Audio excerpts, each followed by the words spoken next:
رسول اللہ صلی اللہ علیہ وسلم نے فرمایا ہر شخص صبح کو اٹھتا ہے تو اپنے نفس کا سودا کرتا ہے، یا تو اسے آزاد کراتا ہے یا اسے ہلاک کر دیتا ہے، یعنی یا تو اچھے کام کرتا ہے، نیکی کے کام کرتا ہے جن کی وجہ سے وہ دوزخ سے بچ جاتا ہے، یا پھر ایسے کام کرتا ہے کہ جو اس کو ہلاک کر دے، یعنی تباہی کی طرف لے جائیں۔ اب میں چند کام جو صبح سے رات تک کرنے چاہیے جو ہمیں سنت سے پتہ چلتے ہیں ان میں سے ایک ایک کا ذکر کروں گی، اور آپ اس کو سن کر اپنا جائزہ لیتے جائیے اور میرے ساتھ شیئر بھی کیجئے کہ کیا آپ یہ کرتے ہیں یا آپ کو کرنے کی ضرورت ہے۔ سب سے پہلی چیز کہ جو ہی ہماری آنکھ کھلے ہمیں کیا کرنا چاہیے؟ دعا پڑھنی چاہیے۔ کس کس کو یہ دعا آتی؟ الحمدللہ، لیکن سب کو نہیں آتی۔ میری گزارش ہوگی سب بہنوں سے کہ اس دعا کو خود بھی سیکھیں اور اپنے بچوں کو بھی سکھائیں۔ وہ دعا کیا ہے؟ الحمدللہ الذی احیانا بعدما اماتنا والیہ النشور۔ اور ایک اور دعا بھی ہے، اگر وہ بھی آتی ہے تو ٹھیک، نہیں تو وہ بھی اچھا ہے۔ الحمدللہ الذی رد علی روحی واذن لی بذکرہ۔ اللہ کا شکر ہے جس نے میری روح لوٹا دی اور مجھے اپنے ذکر کی اجازت دے دی، کہ مجھے توفیق دے دی۔ کیونکہ آپ دیکھیں کتنے ہی لوگ ہیں جو سوتے ہیں تو پھر جاگتے نہیں۔ ابھی ریسنٹلی میری ایک بہت عزیز ساتھی کے ہسبینڈ کا انتقال ہوا ہے۔ وہ صبح اٹھے ہیں، فجر کے وقت نماز پڑھی ہے، اپنے معمولات کیے ہیں، پھر اشراق پڑھی ہے اور دوبارہ آرام کرنے کے لیے لیٹ گئے۔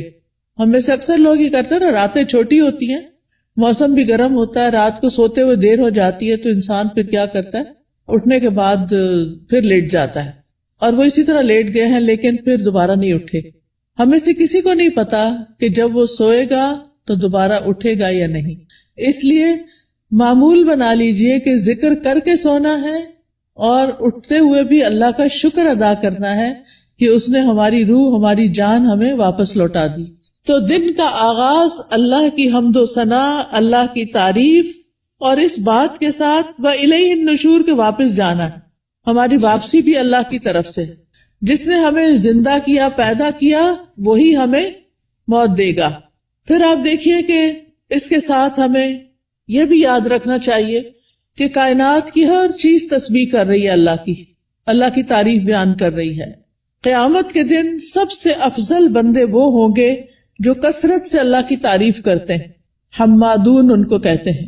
اور ایک دفعہ الحمدللہ کہنا میزان کو نیکیوں سے بھر دیتا ہے، یعنی صبح صبح اب ہم الحمدللہ کہیں تو گویا ہم نے اپنے لیے ایک بہت بڑا ذخیرہ نیکیوں کا اکٹھا کر لیا۔ اور ویسے بھی شکر ادا کرنا جو ہے وہ اللہ تعالیٰ کو بہت پسند ہے۔ پھر آپ دیکھیں کہ جب یہ کہتے ہیں نا کہ وَإِلَيْهِ النُّشُورُ، کہ دوبارہ اسی کی طرف جی اٹھنا ہے، تو قبر سے بھی اٹھنا ایسا ہی ہے جیسے کوئی بستر سے اٹھتا ہے۔ کسی کو اچھے خواب آتے ہیں وہاں اور کسی کو نہیں آتے۔ قبر میں بھی کچھ لوگ تو خوشحال ہوں گے اور کچھ لوگ برے حال میں ہوں گے۔ بہرحال قیامت کے دن سب کو اٹھنا ہوگا، تو انسان موت کو یاد کرتے ہوئے، اپنے مقصد کو سامنے رکھتے ہوئے کہ واپسی بھی ہے، اس طرح دن کا آغاز کرے تاکہ اچھے سے آغاز کرے۔ اس کے بعد سب سے پہلا کام آپ کیا کریں گے؟ بیڈ ٹی پئیں یا کچھ اور کریں گے؟ نماز فجر۔ نماز فجر اسی وقت پڑھیں گے جب آپ فجر کے لیے اٹھیں گے۔ جو لوگ اس وقت نہیں اٹھتے وہ بہت بڑا نقصان کر لیتے ہیں۔ لہذا دن کا آغاز فجر کی نماز سے۔ فجر کی نماز پہلی نماز ہے صبح کی، اس کی بڑی امپورٹنس ہے۔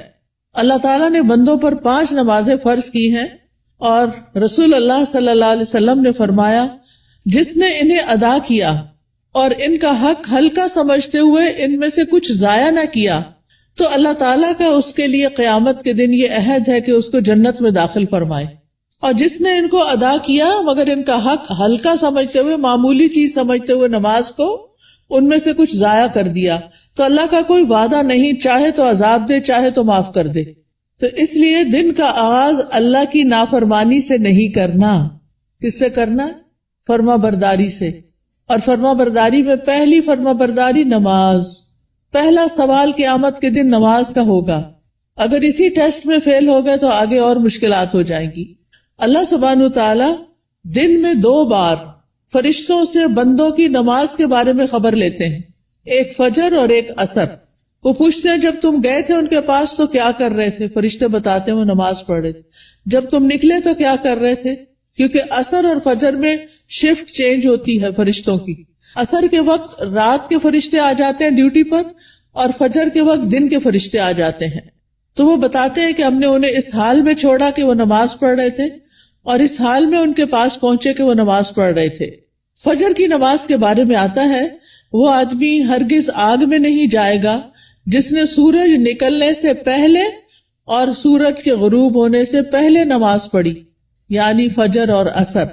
رسول اللہ صلی اللہ علیہ وسلم نے یہ بھی فرمایا کہ جس نے صبح کی نماز پڑھی وہ شام تک اللہ کے ذمے ہے، یعنی اللہ کی حفاظت میں ہے۔ تو فجر کی نماز بہت امپورٹنٹ نماز ہے، اور نماز پڑھنے والے سے اللہ کا رزق کا وعدہ ہے، اس لیے خود بھی نماز ادا کریں اور گھر والوں کو بھی اٹھائیں، پیار سے، محبت سے، امپورٹنس بتا کے کہ وہ سوتے نہ رہے، کیونکہ اس کی نحوست ہوتی ہے۔ فجر کی نماز میں 2 سنتیں پڑھنا بہت ضروری ہے۔ کچھ لوگ صرف فرض پڑھتے ہیں نا، تو فجر میں آپ سنت نہیں چھوڑ سکتے۔ حضرت عائشہ رضی اللہ تعالی عنہا بتاتی ہیں کہ آپ صلی اللہ علیہ وسلم نے فرمایا فجر سے پہلے کی 2 رکعتیں دنیا اور جو کچھ اس میں اس سے بہتر ہے۔ نبی صلی اللہ علیہ وسلم نے ان 2 رکعتوں کو دنیا کی ہر چیز سے قیمتی قرار دیا۔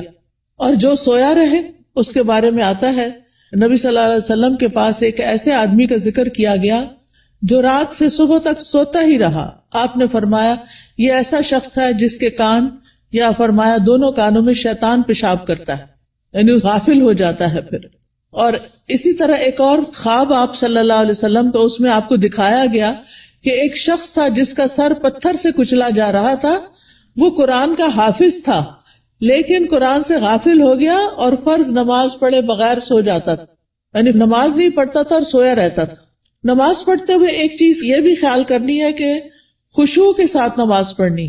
خشوع کا مطلب رونا نہیں ہوتا بلکہ دل کا متوجہ ہونا ہوتا ہے، یعنی شعور کے ساتھ رب سے مناجات کریں، اطمینان اور خشوع سے سجدہ کریں، یعنی پورے سکون کے ساتھ، کیونکہ ایک سجدے کی وجہ سے اللہ تعالیٰ ایک درجہ بڑھا دیتے ہیں اور ایک گناہ مٹ جاتا ہے۔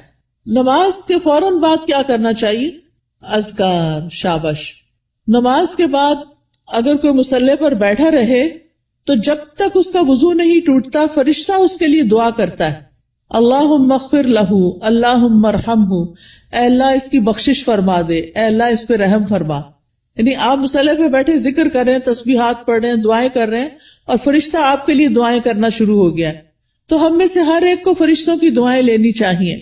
اسی طرح ہر نماز کے بعد 33 بار سبحان اللہ، 33 بار الحمدللہ اور 34 بار اللہ اکبر پڑھنا چاہیے، اور آخر میں لا الہ الا اللہ وحدہ لا شریک لہ لہ الملک ولہ الحمد وہو علی کل شیء قدیر پڑھا جائے تو جو ایسا کرے گا اس کے سارے گناہ معاف کر دیے جائیں گے۔ ٹھیک ہے، چاہے وہ سمندر کی جھاگ کے برابر ہو۔ کتنی بڑی بات ہے نا یہ، اس لیے اس کا اہتمام کیا رکھنا ہے۔ اگر کسی وجہ سے آپ مصروف ہیں، 33 بار نہیں پڑھ سکتے تو 10 بار بھی پڑھ سکتے ہیں۔ ٹھیک ہے، پھر یہ کہ انگلیوں پر تسبیح کریں، کیونکہ انگلیاں قیامت کے دن کیا کریں گی؟ گواہی دیں گی۔ ہر فرض نماز کے بعد آیت الکرسی ضرور پڑھیں۔ اس کا فائدہ کیا ہے؟ جی، ایسے شخص کو موت کے علاوہ کوئی چیز جنت میں لے جانے سے نہیں روک سکتی۔ اتنا بڑا اجر و ثواب۔ میں یہ ساری باتیں اس لیے کر رہی ہوں کہ آپ اپنا جائزہ لیں۔ اگر کوئی چیز چھوٹ گئی ہے، بھول گئی ہے، پتہ ہے لیکن کرتے نہیں، تو کرنا شروع کر دیں۔ وہ دن جس میں یہ باتیں کریں گے آپ، اس کی نسبت بہت زیادہ اجر و ثواب والا ہوگا جس میں آپ یہ نہیں کریں گے۔ دنیا کے کام کبھی ختم نہیں ہو سکتے، لیکن ہمیں کیا کرنا چاہیے؟ اپنے اذکار، اپنی عبادات کو بھولنا نہیں۔ اسی طرح ہم میں سے اکثر لوگ کہتے ہیں مجھے نظر لگ گئی، وہ فلانے نے جادو کر دیا، وہ گھر میں یہ شر ہو گیا۔ تو اس کا حل بتایا گیا ہے کہ ہر نماز کے بعد قل هو اللہ ایک دفعہ، قل اعوذ برب الفلق ایک دفعہ، اور قل اعوذ برب الناس ایک دفعہ پڑھے۔ یہ نماز کے بعد پڑھنی چاہیے۔ اچھا، اب آپ دیکھیے کہ بعض لوگ بیمار ہوتے ہیں، کوئی ایسی تکلیف ہوتی ہے ان کو سمجھ نہیں آتی، وہ پڑھ کے انہیں ہتھیلی پہ پھونک مار کے اپنے سر سے، منہ، اور پورے جسم پر اپنا ہاتھ پھیر لیا کریں. اس سے انشاءاللہ ان کا شر بھی دور ہو جائے گا، ان کی بیماری بھی ختم ہوگی. نماز کے بعد کیا کرنا چاہیے؟ صبح شام کے اذکار، پروٹیکشن کی دعائیں. آپ میں سے کس کس کے پاس ایاک نستعین کتاب ہے؟ الحمدللہ کافی لوگوں کے پاس ہے. جس کے پاس نہیں، اگر آج آئی بھی ہے تو ضرور لے لیں. اور انگلش میں بھی ہے، اس میں ٹرانسلیٹریشن کی ہوئی ہے. اگر عربی نہیں پڑھ سکتے بچے تو ان کو انگلش میں پڑھنی آ جائے تو وہ بچوں کو ضرور ساتھ ساتھ سکھائیں. ہر ماں خود اپنے پڑھنے کے ساتھ اپنے بچوں کو بھی سکھائے. تو اگر زبانی یاد نہیں تو دیکھ کے پڑھ لیجئے. انشاءاللہ جب آپ پروٹیکشن کی دعائیں پڑھیں گے تو آپ نظر سے، حسد سے اور بہت سے شر سے بچ جائیں گے. ٹھیک ہے نا؟ ایسا نہیں کہ لوگوں کی نظر تیز ہوتی ہے، ایسا ہے کہ ہمارے اوپر پروٹیکشن وال نہیں ہوتی کیونکہ ہم اذکار نہیں کرتے. اور پھر آپ دیکھیے کہ اگر کوئی شخص آپ میں سے جیسے بزرگ خواتین جن پہ بچوں کی، چھوٹے بچوں کی ذمہ داری نہیں یا گھر کے بہت سارے کام کاج نہیں، تو وہ فجر کی نماز سے سورج طلوع ہونے تک بیٹھے رہے مصلی پر. کیونکہ رسول اللہ صلی اللہ علیہ وسلم نے فرمایا جو شخص صبح کی نماز جماعت کے ساتھ ادا کرے پھر بیٹھا اللہ کا ذکر کرتا رہے یہاں تک کہ سورج نکل آئے، پھر 2 رکعتیں پڑھے اشراق کی، یعنی اس کے لیے ایک حج اور عمرے کا ثواب ہے. کوئی معمولی اجر ہے؟ کتنا بڑا اجر کما لیتے ہیں وہ لوگ جو تھوڑا صبر سے بیٹھے رہتے ہیں فجر کے بعد اور نفل پڑھ کے اٹھتے ہیں، اور 2 رکعتیں ہی پڑھنی ہوتی ہیں.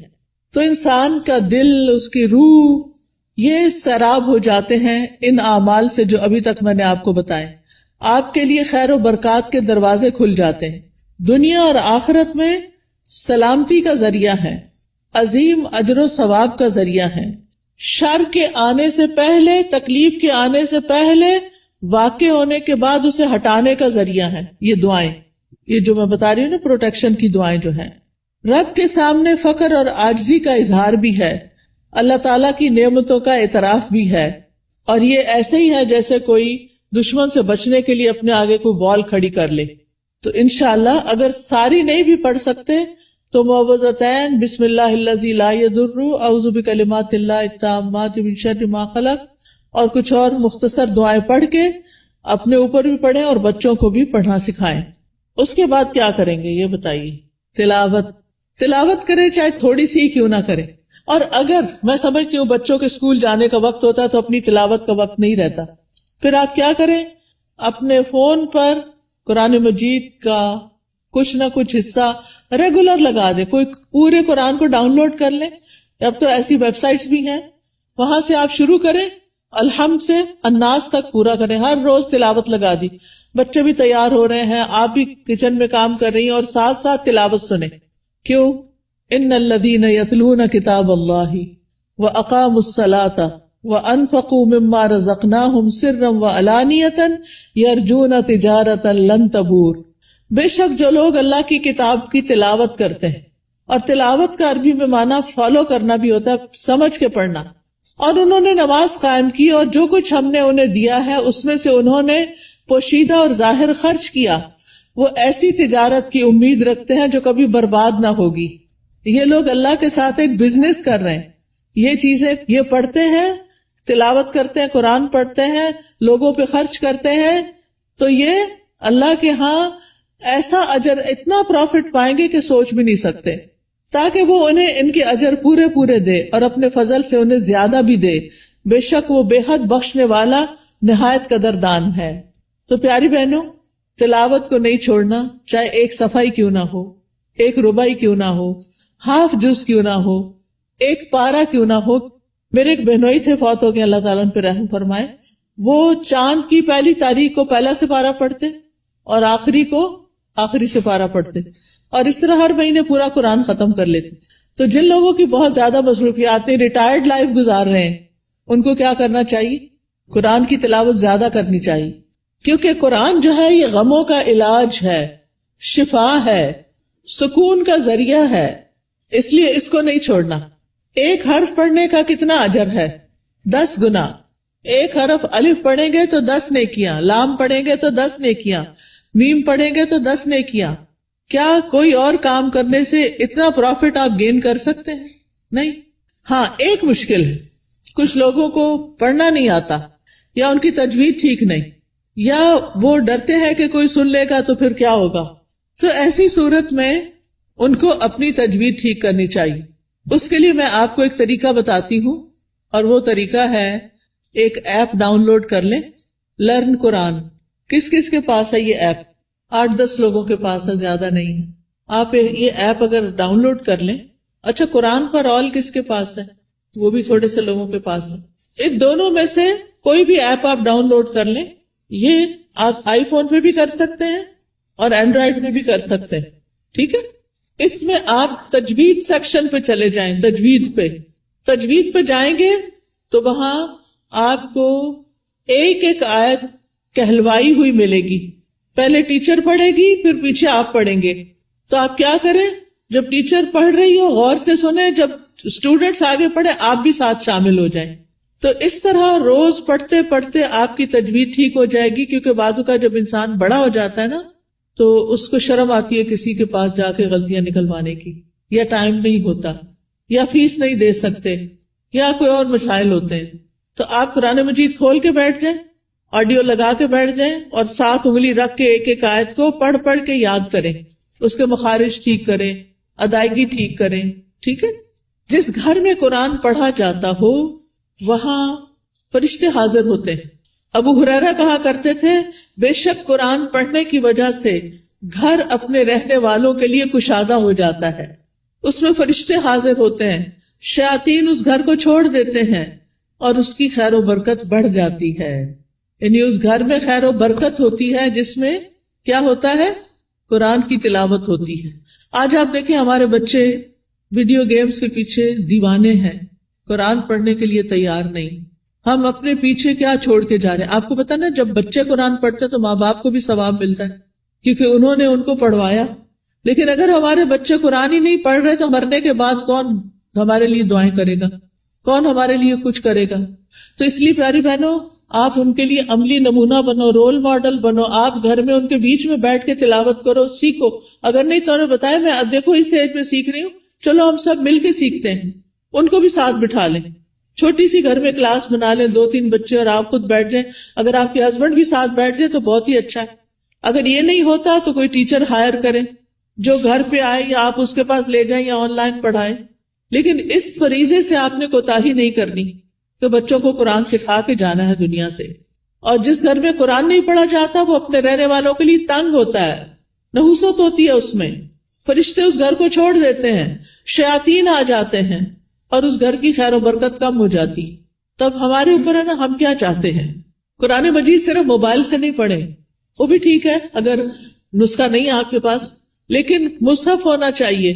اور مصحف کو اپنے سرانے رکھا کریں. سرانے سے مطلب بیڈ سائڈ ٹیبل ہے نا، وہاں رکھا کریں. کیونکہ قبر میں بھی قرآن سرہانے کی طرف سے آئے گا اور بچائے گا. اگر دنیا میں ساتھ نہیں رکھا نا، قبر میں نہیں آئے گا. سمجھ آ گئی بات؟ تو ابھی سے اس کو پاس رکھے، ساتھی بنائیں، تاکہ قبر میں بھی وہ آپ کے ساتھ ہو. حدیث میں آتا ہے، آدمی کو جب اس کی قبر میں لایا جاتا ہے تو فرشتہ اس کے سر کی طرف سے عذاب دینے کے لیے آتا ہے. تو تلاوت قرآن اسے دور کر دیتی ہے. قبر میں عذاب نہیں دینے دیتے، وہ کہتے پیچھے جاؤ. جب فرشتہ سامنے آتا ہے تو صدقہ اسے دھکیل دیتا ہے. جب پاؤں کی طرف آتا ہے تو مساجد کی طرف جانا اس کو دھکیل دیتا ہے. ٹھیک ہے، پھر آپ دیکھیے کہ تلاوت کر لی آپ نے، تو آپ اب اٹھ کے 2 نفل پڑھ لیں اگر آپ نے پہلے نہیں پڑھے تلاوت سے، ورنہ فجر کی نماز پڑھ کے تلاوت شروع کر دیں اور پھر اشراق کے نفل پڑھ لیں. تو ٹائم بھی پاس ہو جائے گا، حج عمرے کا ثواب بھی ملے گا. یہ 2 نفل جو ہیں سارے جوڑوں کا صدقہ ہے. میں اکثر لوگوں کو بتاتی ہوں، اگر آپ کے جسم میں آپ کو جوائنٹس پین ہے تو آپ یہ تجربہ کر کے دیکھیں، اپنے سارے جوڑوں کا صبح صبح صدقہ دیں، 2 نفل پڑھیں، آپ کی تکلیف دور ہو جائے گی. کیونکہ میں نے یہ پرسنلی ایکسپیرینس کیا. پھر آپ دیکھیے، ہر روز اپنے نفع مند علم میں اضافہ کریں. چاہے کوئی اچھا لیکچر سنیں، چاہے کوئی کلاس جوائن کریں، چاہے کوئی کتاب پڑھیں. تو علم نافع جو ہوتا ہے وہ 2 طرح کا ہوتا ہے. ایک دینی اور شرعی علم، جس میں ہم قرآن کا ترجمہ سیکھتے ہیں، تفسیر سیکھتے ہیں، جس میں ہم دعائیں سیکھتے ہیں، جس میں ہم نماز کا طریقہ سیکھتے ہیں، سیرت کے بارے میں سیکھتے ہیں، احادیث پڑھتے ہیں. یہ دینی علوم ہے. اور دنیاوی علم جس سے انسان دوسروں کو فائدہ پہنچا سکے، جیسے طب ہے، ڈاکٹر بننا ہے، بزنس ہے، ایگریکلچر ہے، انڈسٹری کے بارے میں جاننا، آئی ٹی کے بارے میں، یہ ساری تعلیم حاصل کرنا تاکہ آپ دوسرے لوگوں کو فائدہ پہنچا سکیں اور اپنی ارننگ بھی کر سکیں. تو یہ بہت فائدے کی چیز ہے کہ اب آپ نے نماز، قرآن تلاوت، اشراق سب کر لی، اب یا اپنی جاب پہ جائیں یا پھر اگر گھر میں ہے تو گھر کے کام کاج کریں اور اس کے بعد اپنا نالج بھی بڑھائیں. اس کے لیے آپ سیکوینس کے ساتھ لیکچر سنا کریں. کبھی حدیث جیسے شروع کر لی ہے تو وہ سارے لیکچرز پورے کر لیں، ہر روز ایک ایک کر کے. اگر تفسیر شروع کر لی ہے تو اس کو شروع کر کے آگے تک لے جائیں، لیکن اپنے علم میں پختگی لائیں. اور اگر ہو سکے تو کوئی نہ کوئی کلاس جوائن کریں. رسول اللہ صلی اللہ علیہ وسلم نے فرمایا، جو شخص صبح کے وقت اس لیے مسجد کی طرف نکلا کہ بھلائی سیکھے یا سکھائے تو اس کے لیے پورا حج ادا کرنے والے کے مثل اجر ہے. اتنا بڑا اجر ہے. یاد رکھیں، علم سیکھنے اور سکھانے کے لیے وقت مقرر کریں، جگہ مقرر کریں، ورنہ اگر آپ صرف چلتے پھرتے ہی سن رہے ہیں تو پکا علم نہیں آئے گا. کوئی بات سمجھ آئے گی، کوئی نہیں آئے گی. نہ ہونے سے بہتر ہے کچھ تو سن لیں، لیکن گھر میں بھی ٹیبل چیئر سیٹ کر کے رکھیں اور اپنا لیپ ٹاپ سیٹ کریں اور کوئی آن لائن کلاس جوائن کر لیں یا پھر گھر میں پڑھیں، خود سے سیلف اسٹڈی کریں، لیکن ٹائم اور پلیس، زمان اور مکان مقرر کریں. اس سے آپ کی گروتھ ہوگی. جتنا جتنا آپ سیکھتے جائیں گے آپ نیکیوں میں آگے بڑھتے جائیں گے، برائیوں سے دور ہوتے چلے جائیں گے. پھر آپ دیکھیں کچھ بہنیں ناشتہ نہیں کرتی، وہ کہتی ہیں کہ موٹے ہو جائیں گے اور چھوڑو پرے، لیکن ناشتہ ضرور کریں. آپ کو کام کرنے کے لیے، پڑھنے کے لیے، جاب پہ جانے کے لیے انرجی چاہیے. چاہے چند کھجوریں ہی کیوں نہ کھا لیں، کھجور پانی لے لیں، کچھ اور سیڈز وغیرہ لے لیں، نٹس لے لیں، جو بھی آپ کو پسند ہو. اگر دودھ پسند ہے تو زیادہ دودھ اور کم چائے ڈال کے پی لیں. بہت سے لوگ صرف کافی پی لیتے ہیں تو وہ درست نہیں کہ آپ اپنے آپ کو صرف ایسی چیزوں پر کہ جو آپ کے اندر کیفین ڈالے اور آپ صرف اس کی وجہ سے ایکٹیو اور غذائیت نہ ہو، تو آپ دیکھیں کہ پھر آپ سے بہت سے کام ہو نہیں پاتے، آپ جلدی تھک جاتے ہیں. تو اس کو بھی بچائیے. اپنے جسم کی حفاظت بھی عبادت ہے، ٹھیک ہے نا؟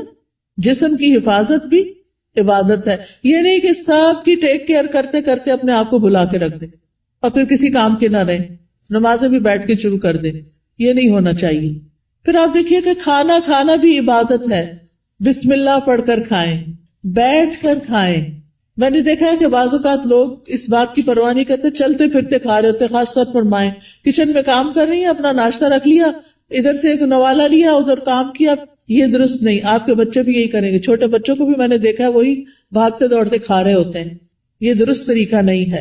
سنت طریقے سے کھائیں، کھانا عبادت ہو جائے گا. پھر دائیں ہاتھ سے کھائیں اور پیئیں. ہر گھونٹ پہ الحمدللہ کہیں. پھر کھانا کھا کر بھی دعا کریں. کس کس کو آتی ہے دعا؟ پڑھیں مل کے ذرا کھانا کھانے. الحمدللہ. کچھ لوگوں کے ہونٹ نہیں ہلے، یا تو دعا نہیں آتی یا بخل کیا انہوں نے پڑھنے میں. اگر نہیں آتی تو کوئی حرج نہیں، سیکھ لیں، آپ کا دن عبادت بن جائے گا. ہمارے دین میں صرف نماز پڑھنا عبادت نہیں. ہم نے ابھی آیت میں کیا سنا؟ نماز پڑھو اور نیکی کرو. وہ کون سی نیکیاں جو نماز کے علاوہ ہیں؟ وہ یہی نیکیاں ہیں. اپنی کیئر کرنا بھی نیکی ہے اور بسم اللہ پڑھ کے کھانا بھی نیکی ہے، الحمدللہ کہنا بھی نیکی ہے. جو بندہ پانی پی کر الحمدللہ کہتا ہے اللہ اسے راضی ہو جاتا ہے، خوش ہو جاتا ہے. کہ یہ مشکل کام تو نہیں اللہ کو راضی کرنا، بشرطے کہ ہمارے کچھ آداب اور مینرز ایسے ہوں. صبح صبح اپنے آپ سے سیلف ٹاک کیا کریں اور کہا کریں میری ساری زندگی میرے رب کے لیے، میں اللہ کی بندی ہوں، اللہ کی فرما بردار بنوں گی، اللہ کا حکم مانوں گی، اللہ کو راضی کروں گی. اپنے آپ سے یہ باتیں کیا کریں. میں ہر کام اللہ کی پسند کا کیا کروں گی، کیونکہ جو آپ سوچتے ہیں، بولتے ہیں، پھر وہ کرتے بھی ہیں. ٹھیک ہے نا؟ کیونکہ ہمارے دل میں کیا ہوتا ہے، فلاں کیا کہے گا، اس کو خوش کرنا، اس کو راضی کرنا، فلانا کام کرنا، فلانا. ٹھیک ہے وہ سب کریں، لیکن اپنا خیال بھی رکھیں. ہم نماز پڑھ کے بھی عبادت کرتے ہیں، ہم مخلوق کا خیال رکھ کے بھی عبادت کر رہے ہوتے ہیں، اور ہم اپنے عادات کو اچھا بنا کے بھی عبادت کر رہے ہوتے ہیں. تو ہمیں اپنا ایمان بھی بڑھانا ہے اور ایمان بڑھانے والا ماحول بھی قائم کرنا ہے. اپنے گھر کا ماحول، اپنے سوشل سرکل کا ماحول ایمان بڑھانے والا.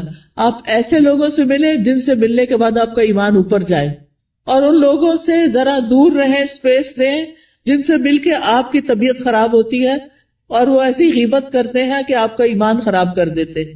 کیونکہ میں نے دیکھا ہے کہ بہت دفعہ خواتین سب بچے وغیرہ اسکول گئے، ہسبینڈ آفس گئے، اب کیا شروع ہو گئے، موقع مل گیا ان سب کی شکایتیں کرنے کا. کبھی اماں کو شکایت لگا رہے ہیں، کبھی دوست کو لگا رہے ہیں، روزانہ کی روٹین. کچھ لوگوں کو تو ہمیں فون کرنا ہی ہوتا ہے کہ ہمارے دوست ہوتے ہیں، آ نہیں سکتے، ہم جا نہیں سکتے، تو ہم فون پہ باتیں کرتے ہیں. اور اب تو فیس ٹائم اور پتہ نہیں کیا کیا باتیں کرنے کے ذریعے آ گئے ہیں دور بیٹھے لوگوں سے بھی. ایک دن ایک بچی نے مجھے فون کیا، رو رہی ہو. میں نے کہا کیا مسئلہ ہے، تمہیں کچھ اور کی طرف سے تکلیف ہے؟ نہیں کوئی تکلیف نہیں، تمہارے رزق کی کمی نہیں، وہ بھی کمی نہیں، میرے پاس ہر نعمت. میں نے کہا پھر کیوں رو رہی؟ کہتی وہ میری بھابھی نے میری امی کا جینا حرام کر رکھا ہے. میں نے کہا آپ کو کیسے پتا چلا؟ یعنی مجھے لیٹسٹ خبر دے رہی تھی کہ آج میری بھابھی نے یہ فساد گھر میں کیا. میں نے کہا وہ اللہ کے بندے آپ کو بتاتے کیوں ہیں؟ وہ یو کے میں رہتی تھی. میں نے کہا آپ پاکستان کی خبریں یو کے میں سن کے رو کے کینیڈا میں رپورٹ کر رہی ہیں، ساری دنیا کو سر پہ اٹھائے ہوئے ہیں. کیا فائدہ ایسی زندگی کا؟ اگر ہمارے گھر میں کوئی جھگڑا نہ تو اللہ کے واسطے بیٹیوں کو آرام سے اپنے گھر میں رہنے دیں، اپنے جھگڑوں کو گھر میں خود ہی نپٹا لیں. بہو کی شکایتیں بیٹی کو، بیٹی کی شکایتیں باپ کو، اس کو یہ چھوڑ دیں. یہ سکون برباد کرنے والی چیزیں ہیں. بات کریں تو علم کی بات کریں، اچھی کسی کو کھانا پکانے کی ٹپ دیں، کوئی بیمار ہے تو اس کو صحت کے لیے کوئی مشورہ دیں، لیکن اس قسم کی باتیں نہ کریں کیونکہ یہ غیبت ہے. اور آپ کی نے جو وہ صبح سے وہ اٹھی ہوئی ہے نا اور جو کچھ کیا ہے سب صفائی ہو جائے گی، شام ہونے سے پہلے سب کچھ ختم. تو اس لیے بہت ضروری ہے کہ ہم کیا کریں، اپنی زندگی کا جائزہ لیں کہ کون سی چیزیں ایمان بڑھانے والی ہیں اور کون سی گھٹانے والی ہیں. ایمان گھٹانے والے کام، گناہ کے کام، نافرمانی کے کام، جھوٹ اور بخل. پھر آپ دیکھیں کہ اپنے جسم اور اپنی روح کا خیال کرنے کے لیے اپنے آپ کو صاف ستھرا رکھیں، یہ بھی عبادت ہے. آپ نے وہ حدیث سنی ہوگی نا، صفائی نصف ایمان ہے. وہ بچپن میں رٹا دیتے ہیں. اپنے جسم کی صفائی، ایکسٹرا بالوں کی صفائی، اپنے کپڑوں کی صفائی، اپنے گھر کی صفائی پہ لگ جائیں. اور کس نیت سے کہ یہ عبادت ہے. میں اپنا ماحول صاف کر رہی ہوں، اپنے گارڈن کو صاف کر رہی ہوں، اپنی کھڑکیاں صاف کر رہی ہوں، جو بھی کریں. اور ایک ہی دن میں سب کچھ نہیں کریں، پھر نماز بھی نہیں پڑھی جائے گی. اپنا اسکیڈول بنا کے سیٹرڈے کو یہ کرنا، سنڈے کو یہ، منڈے کو یہ، اور کس کام میں کس کو ساتھ لگانا ہے. بچوں کو لگانا ہے، ہسبینڈ کو لگانا ہے، اپنی کسی فرینڈ کو بلا کے ساتھ لگانا ہے. وہ سارا کچھ لکھ کے رکھ لیں اور اکیلی اپنی جان پہ زیادہ بوجھ نہ ڈالے. ٹھیک ہے. پھر اپنے جسم، ناخن، بال، دانتوں، ان سب کی صفائی کا اہتمام. مسواک رب کو راضی کرنے کا ذریعہ ہے. پھر وضو کے بعد کی دعا، پھر اذان سن کے اس کی دعا. پھر کوئی بھی ایسی چیز جو آپ کو پریشان کرتی ہے اس کے بارے میں اپنے رب پر توکل کہ یا رب تو ہی کرنے والا ہے، میں تیری ہی طرف رجوع کرتی ہوں، تجھ سے ہی دعا کرتی ہوں. اور رب سے دل ہی دل میں باتیں کیا کریں. کسی بھی طرح کے حالات ہوں، اللہ کی رحمت سے نا امید نہ ہوں، اللہ کی رحمت سے پر امید رہیں. باہر گروسری کرنے جا رہے ہیں، کوئی بھی کام کر رہے ہیں، اس کے ساتھ اپنا غور و فکر اور ذکر جاری رکھیں. تمام دن اللہ کے ذکر سے اپنی زبان کو تر رکھیں. یعنی دنیا کے کام کرتے ہوئے جب زبان یعنی کہ خالی ہے، کچھ بھی بولنے کو نہیں، تو اللہ کا ذکر دل ہی دل میں اور زبان سے کرتے رہیں، کیونکہ اس سے آپ کے دل میں سکون رہے گا، آپ کی روح سرشار رہے گی. ایک دفعہ سبحان اللہ اور الحمدللہ کہنے سے زمین آسمان بھر جاتا ہے. اور یہاں پر کچھ کارڈز بھی ہم آپ کے لیے لائے ہیں جن میں اذکار ہیں، تو اپنے کام کاج سے فارغ ہو کے آپ وہ ذکر کر سکتے ہیں، جیسے یہ تسبیحات ہیں. پھر اسی طرح اگر آپ کو رزق کی تنگی ہے تو یہ رزق میں کشادگی کے لیے دعائیں ہیں. پھر اگر کسی اہم کام میں آپ کو مشورہ کرنا تو یہ استخارہ ہے، استخارہ کیسے کریں اور اس کی دعا. پھر اسی طرح اللہ کا شکر ادا کرنے کے لیے یہ الحمدللہ کا کارڈ ہے. یہ دعائیں ہیں شکر ادا کرنے کی، اللہ کی تعریف کی، کیونکہ اللہ کی تعریف کرنے والے قیامت کے دن سب سے افضل بندے ہوں گے. پھر یہاں کچھ تسبیحات بتائی گئی ہیں، ان کا انگلش میں بھی ٹرانسلیشن ہے جن کے بہت بڑے بڑے فائدے ہیں. پھر آپ دیکھیے اگر قرض سے پریشان ہیں، مالی معاملات میں، تو یہ دعائیں ہیں، ان کا بھی انگلش ٹرانسلیشن موجود ہے. پھر یہ پروٹیکشن کی دعائیں ہیں. تو آپ دیکھیے کہ معمولی قیمت کے یہ کارڈ جو ہیں آپ کی زندگی میں بہت بڑی تبدیلی لا سکتے ہیں. تو آپ نے اگر یہ سارے اپنے گھر میں رکھے ہوئے ہوں ایک دن ایک اٹھا کے پڑھ لیجئے، دوسرے دن دوسرا پڑھ لیجئے، تیسرے دن تیسرا پڑھ لیجئے، اور اس طرح آپ کا ذکر کے ساتھ ایک رابطہ قائم ہو جائے گا. کثرت سے توبہ استغفار کریں. اگر کوئی مسائل ہے زندگی میں، کوئی پریشان کر رہی ہے چیز، تو استغفار کی کثرت، استغفر اللہ کی تسبیح کر سکتے ہیں، اللہم اغفر لی کی تسبیح کر سکتے ہیں. پھر اسی طرح وقت کا بہتر سے بہتر استعمال کریں. وقت جو ہے وہ بہت قیمتی نعمت ہے. ایک دفعہ اگر وقت چلا جائے تو دوبارہ نہیں آتا. اس لیے ہر دن کو مفید اور پروڈکٹیو ڈے بنائیں. رسول اللہ صلی اللہ علیہ وسلم نے فرمایا 2 نعمتیں ایسی ہیں جن کے بارے میں اکثر لوگ خسارے میں ڈالے گئے ہیں. ایک تندرستی اور دوسرے فراغت، کہ اس سے وہ فائدہ نہیں اٹھاتے جتنا اٹھانا چاہیے.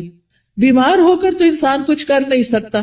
جب تک اللہ آپ کو چلتا پھرتا رکھے، آپ عبادت بھی خوب دل بھر کے کریں اور بندوں کی خدمت بھی کریں اور فضول قسم کی ایکٹیویٹیز میں اپنا وقت ضائع نہ کریں. آپ دیکھیے کہ ہمارے دن میں کئی ڈسٹریکشنز ہوتی ہیں، خاص طور پر فون کی وجہ سے. ہم نے کوئی اپنے گول سیٹ کیے ہوئے ہوتے ہیں کہ آج کے دن میں نے یہ اور یہ کام کرنے ہیں.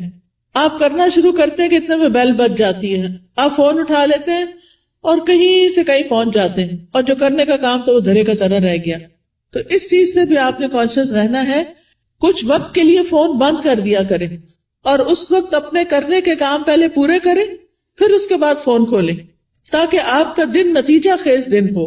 جب انسان اپنے کرنے کے کام کر لیتا ہے تو اس کو ایک خاص سیٹسفیکشن ہوتی ہے، خاص خوشی نصیب ہوتی ہے. تو آپ اپنے کرنے کے کاموں کی لسٹ بنائیں، اپنے مقاصد کو دہرایا کریں، بے مقصد چیزوں سے خود کو دور رکھیں، اور جو ٹارگٹ آپ حاصل کرنا چاہتے ہیں اس کے لیے دیکھیں کہ آپ کو کیا کیا چاہیے، وہ بھی لکھ لیں. پھر اسی طرح کاموں کو لٹکائیں نہ، تاخیر نہ کریں، وقت پر کریں. روٹین بنائیں تو کام سارے ہی ہو جائیں گے، کیونکہ ہیپ ہیزرڈ کبھی کچھ کر لیا، کبھی کچھ کر لیا، کبھی کچھ کر لیا، بہت وقت ضائع ہوتا ہے. ایک کام کرتے ہوئے آپ کو یہ پتا ہونا چاہیے کہ نیکسٹ کیا کرنا ہے مجھے. یہ نہیں کہ اوہو آج میں یہ تو کرنا بھول ہی گئی، یہ تو پڑھا ہی نہیں، یہ تو کیا ہی نہیں. پھر آپ دیکھیے کہ جتنے بھی اطاعت کے کام، عبادت کے کام ہوتے ہیں، اس میں مشقت لگتی ہے، محنت لگتی ہے. اس کے لیے اپنے نفس سے جہاد کرنا پڑتا ہے، اپنے نفس کو کنٹرول کرنا پڑتا ہے، کیونکہ کامیاب بھی وہی ہوتا ہے جو نفس کا تزکیہ کر لیتا ہے. قد افلح من تزکا وذکر اسم ربہ فصلی، فلاح پا گیا جس نے پاکیزگی اختیار کی اور اپنے رب کا نام یاد کیا پھر نماز پڑھی. یہ ہے کامیاب ہونے والے. لہذا دن بھر اپنی نمازوں کی حفاظت، کیونکہ نماز قبر میں ساتھ داخل ہوگی، بچوں نے بھی نہیں داخل ہونا، مال نے بھی داخل نہیں ہونا، کسی دوست نے بھی ساتھ نہیں جانا. جس چیز نے جانا ہے اس کی فکر سب سے پہلے کرے. نبی صلی اللہ علیہ وسلم سے سوال کیا گیا کہ سب سے افضل اعمال کون سے ہیں، تو آپ نے فرمایا نماز کو اس کے اول وقت پر ادا کرنا. ٹائم ہو تو بلا وجہ تاخیر نہ کریں، فوراً پڑھ لیں. اور پھر نماز کی 12 سنتیں بھی ادا کیا کریں دن بھر میں، کیونکہ ایسا کرنے والے کے لیے جنت میں گھر بنا دیا جاتا ہے. آپ دیکھیے کہ صرف 1 سال اگر کوئی شخص سنت موقدہ پڑھتا ہے تو نہ پڑھنے والے کے درمیان اور اس کے درمیان 4320 رکعتوں کا فرق پڑ جاتا ہے. یعنی ایک وہ شخص جو 12 رکعتیں پڑھتا ہے سال بھر، اور دوسرا صرف فرض پڑھ رہا ہے اور کوئی نہیں پڑھ رہا سنت، تو ان دونوں کے درمیان 1 سال میں اتنا فرق پڑ جائے گا. اگر 1 رکعت بھی وتر روز پڑھتے ہیں آپ تو سال میں 365 رکعتیں بنتی ہیں، یہ منیمم. لیکن کچھ لوگ وتر بھی نہیں پڑھتے، وہ اس سے بھی محروم. روزانہ چاشت کی 2 رکعتیں پڑھنا یا اشراق کی 2 رکعتیں پڑھنا اور نہ پڑھنا برابر نہیں، 703 رکعتوں کا فرق پڑ جاتا ہے.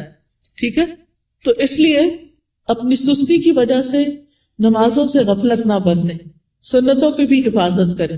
پھر یہ ہے کہ دن میں کوئی چوٹ لگ گئی، کوئی بری خبر سن لی، کوئی بچے کا کام ایسا آ گیا، کوئی دل کو ناخوشگوار کرنے والی چیزیں آ گئی، تو ایسے میں اللہ کی طرف فوراً رجوع کریں. کوئی بری خبر سن لی، فوراً اللہ کی طرف رجوع. اور پھر اس کے بعد ہر کام عبادت سمجھتے ہوئے کرے، چاہے کھانا پکانا ہے، چاہے صفائی کرنا ہے، چاہے کپڑے دھونا ہے. کھانا کھلانا جو ہے وہ افضل ترین عبادت ہے. قرآن مجید میں آتا ہے وَيُطْعِمُونَ الطَّعَامَ عَلَى حُبِّهِ مِسْكِينًا وَيَتِيمًا وَأَسِيرًا إِنَّمَا نُطْعِمُكُمْ لوجہ اللہ لا نرید منکم جزاء ولا شکورا، وہ اس کی محبت میں کھلاتے ہیں مسکین کو، یتیم کو، اسیر قیدی کو. کیا کہتے ہیں کھلاتے ہوئے؟ ہم تمہیں صرف اللہ کے چہرے کی خاطر کھلا رہے ہیں کہ ہم اللہ کا دیدار کرنا چاہتے ہیں، ہم تم سے نہ شکریہ چاہتے ہیں نہ بدلہ چاہتے ہیں. انا نخاف من ربنا یوما عبوسا قمطریرا، بے شک ہم اپنے رب سے اس دن کے بارے میں ڈرتے ہیں جو تیوری چڑھانے والا نہایت سخت ہوگا. تو ان کے ساتھ کیا معاملہ ہوگا؟ اللہ بھی ان کو قیامت کے دن کی مشقتوں سے بچا لے گا اور ان کو خوشی اور تر و تازگی ملے گی. فوقاہم اللہ شر ذالک اليوم ولقاہم نضرۃ وسرورا. تو اس لیے کھانا گھر والوں کو بھی پکا کے کھلائیں یا مہمانوں کے لیے پکائیں تو خوشی خوشی پکائیں، احسان نہ جتائیں اور ضائع نہ کریں. کپڑے دھونا، نہانا، بچوں کو نہلانا، گھر صاف کرنا، یہ سب صفائی اور طہارت کے اہتمام ہیں، یہ ایمان کو مکمل کرتے ہیں. پھر آپ دیکھیے کہ نیکیوں کے کام میں سستی نہیں کرنی. نیکی کا کوئی بھی کام، آپ کی دوست نے فون کر دیا کہ فلاں شخص بیمار ہے، غریب ہے، اس کے لیے مدد کرنی ہے، آپ بھی اپنا کچھ حصہ ڈال دیا، صدقہ کر دیا. تو نیکی کے ہر کام میں حصہ ڈالا کرے. حضرت ابوبکر کے بارے میں آتا ہے، نبی صلی اللہ علیہ وسلم کی مجلس میں لوگ بیٹھے ہوئے تھے، آپ نے پوچھا آج تم میں سے کس نے روزے کی حالت میں صبح کی ہے؟ حضرت ابوبکر رضی اللہ عنہ نے عرض کیا میں نے. آپ نے پوچھا آج کس نے مریض کی عادت کی؟ انہوں نے کہا میں نے. آپ نے پوچھا تم میں سے جنازے میں کس نے شرکت کی؟ انہوں نے کہا میں نے. آپ نے پوچھا کس نے مسکین کو آج کھانا کھلایا؟ تو ابوبکر کہتے ہیں میں نے رضی اللہ عنہ. تو نبی صلی اللہ علیہ وسلم نے فرمایا جب کسی شخص کے لیے ایک ہی دن میں یہ خصلتیں جمع ہو جائیں وہ جنت میں ضرور داخل ہوگا. یہ جنت میں جانے والے کام. اچھا ہمیں پتہ چلتا رہتا ہے کوئی بیمار ہے، جب کہتے اچھا اللہ اس کو شفا دے، بس ادھر ہی بیٹھ گئے، خبر نہیں لیتے. ہمیں پتہ ہوتا ہے کہ کوئی بھوکا ہے یا نہیں کھانا پکا سکتا، یہ کھا سکتا، ہم کر سکتے ہیں تو ہم توجہ نہیں کرتے. ہم راشن کا انتظام کر سکتے، ہم کسی بھی طرح مدد کر سکتے ہیں، لیکن اس کی طرف توجہ کرنے کی ضرورت ہے. پھر اللہ کی نافرمانی سے بچیں، جہنم کو سامنے رکھتے ہوئے گناہوں سے بچیں. یعنی صرف نیکی کے کام کرنا کافی نہیں، گناہوں سے بچنا بھی بڑا ضروری ہے. پھر لوگوں کے ساتھ معاملہ کرتے ہوئے اچھے اخلاق سے پیش آئیں. سب سے پہلا حق آپ کے اوپر والدین کا ہے. زندہ ہیں تو ان کی زیارت کو جائیں، ان سے بات کریں، ان کے لیے دعائیں کریں، ملاقات کریں تو ان کی پیشانی چومیں، ہاتھ چومیں، کیونکہ والدین سب سے زیادہ حسن سلوک کے مستحق ہیں. نماز میں ان کے لیے دعائیں کریں. فوت ہو گئے ہیں تو ان کے لیے دعا کے علاوہ صدقہ کیا کریں. گھر والوں کے لیے باعث خیر بنیں. اپنے گھر والوں کو آگ سے بچائیں، ان کو نیکی اور دین کی طرف لا کر. پھر اسی طرح جہاں بھی بیٹھے خیر پھیلانے والے بنے، دوسروں کا بھلا کرنے والے، دوسروں کو فائدہ پہنچانے والے. کسی کو کوئی اچھا مشورہ دے دینا، کسی کا کوئی دل ہلکا کر دینا، کسی کو کوئی کسی چیز کے بارے میں رہنمائی کر دینا، علم سکھانا. آپ دیکھیے کہ بعض اوقات علم سکھانا مال خرچ کرنے سے بھی افضل ہے. کیوں؟ اس لیے کہ مال خرچ کرنے سے ختم ہو جاتا ہے اور علم سکھانے سے بڑھ جاتا ہے اور پکا ہو جاتا ہے. اس لیے چاہے اپنے بچوں کو سکھائیں، چاہے اپنے بہن بھائیوں کو، کچھ نہ کچھ چھوٹا موٹا کنٹریبیوشن کرتے رہا کریں. جو اچھی باتیں آپ کو پتہ چلی ہیں وہ دوسروں کو بھی بتائیں. اس کے لیے آپ کے گھر میں کتابیں ہونی چاہیے، آپ کو کوئی نہ کوئی کلاس جوائن کرنی چاہیے تاکہ آپ سیکھیں اور سکھائیں. اس کے لیے کوئی بہت پی ایچ ڈی کرنے کی ضرورت نہیں ہوتی، وہ چند لوگ بھی کر لے تو کافی ہو جاتے ہیں. باقی لوگ روز مرہ کی چھوٹی چھوٹی چیزیں اور خاص طور پر خواتین اپنے بچوں کی تربیت کرتے ہوئے ان کو آداب اور مینر اور اخلاق سکھائیں گے تو یہ بہت بڑی کنٹریبیوشن ہوگی، وہ آپ کے لیے صدقہ جاریہ بنے گی. تو لوگوں کے ساتھ اچھے اخلاق سے پیش آئیں. ابن قیم کہتے ہیں آدمی کی برکت یہ ہے کہ وہ جہاں بھی مقیم ہو خیر کی تعلیم دے، خیر پھیلائے. تو اچھے اخلاق سے بھی انسان خیر پھیلا رہا ہوتا ہے. پھر اسی طرح دور پار ریلیٹیوز کی خبر گیری کرنا، پڑوسیوں کی خبر گیری کرنا، مریضوں کی خبر گیری کرنا، ملاقات کے وقت سلام کرنا، اپنے آس پاس کے لوگوں کا ہاتھ بٹانا، ان کے ساتھ تعاون کرنا. گھر میں اگر آپ کے علاوہ اور لوگ رہتے ہیں، اگر آپ بچے اور والدین ہیں تو ان کے کاموں میں ان کا ہاتھ بٹانا، کسی رشتہ دار کو ڈرائیو کر کے ہاسپٹل تک لے جانا. یعنی چھوٹے چھوٹے کام ہیں جن میں آپ دوسروں کے لیے خیر اور بھلائی کا باعث بنے. کسی پر خرچ کرنا، اپنے عزیزوں پیاروں کو تحفے تحائف دینا، یہ سارے نیکی اور خیر کے کام ہیں جو آپ کے دن کو افضل بنا دیتے ہیں. پھر زبان کی حفاظت، یہ بڑی ضروری ہے، کیونکہ جو بات بھی ہم کرتے فرشتے لکھ لیتے ہیں. تو فضول باتیں نہیں کرنی، کیونکہ ہماری انرجی ضائع ہوتی ہے اس میں بھی. کام کی بات کرنی ہے. انسان کے اسلام کا حسن یہ ہے کہ بیکار باتوں سے کنارہ کشی کرے. نبی صلی اللہ علیہ وسلم نے فرمایا خوشخبری ہے اس کے لیے جس نے اپنی زبان پہ قابو پا لیا اور اسے اس کے گھر نے گنجائش دی اور وہ اپنے گناہ پہ رویا. یعنی اس کا گھر اس کے لیے کافی ہو گیا، اس کے لیے سہولت ہے اس میں، اور فضول باتیں نہیں کرتا. کیلو کال چھوڑ دینا چاہیے. ہی سیڈ، شی سیڈ، یہ کہا گیا، فلاں نے یہ کیا، اس نے وہ، اس سے بہت سے فساد پھیلتے ہیں. مغیرہ بن شعبہ کہتے ہیں نبی صلی اللہ علیہ وسلم نے فرمایا بے شک اللہ تعالیٰ تمہارے لیے 3 باتیں پسند نہیں کرتا. بلا وجہ کی گپ شپ، بیکار کی باتیں اللہ کو پسند نہیں.